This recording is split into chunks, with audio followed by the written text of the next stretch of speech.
I'm Jennifer Maddox, President and CEO of the Community Foundation of Northeast Alabama, and I'm here to tell you a story about a woman named Susie Parker Stringfellow. Susie was the daughter of the president of First National Bank of Anniston in the the late 1800s and early 1900s.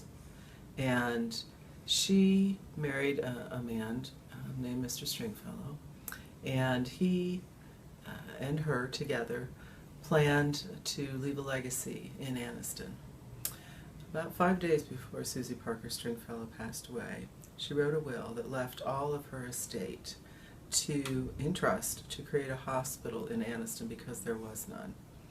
Her mother and her brother had passed away from tuberculosis, and her husband was afflicted with it, and so she wanted to do something in depth in this community.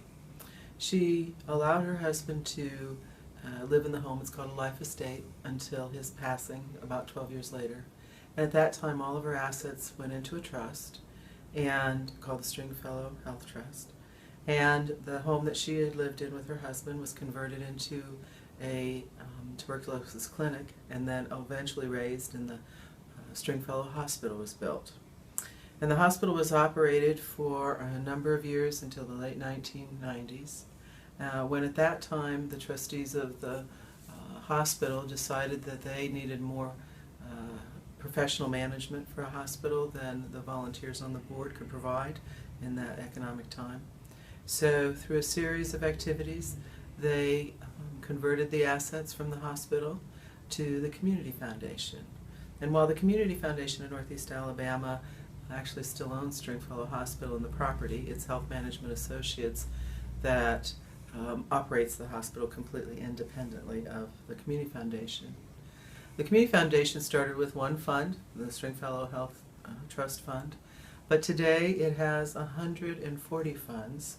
We manage all kinds of endowed assets, from general grant making to scholarships to specific designated endowments for not-for-profits in the community. And today the Community Foundation has assets of over $37 million. So what started in 1920 as a very generous gift from a woman in this community who loved Anniston has grown into an organization, not only a hospital, which was her first objective, which was achieved, but an organization that serves 9 counties and grants over $1 million a year to not-for-profit organizations and to support charitable activities and scholarships for students across the region. So Anniston is a very giving community, and I'm proud to be a part of that legacy.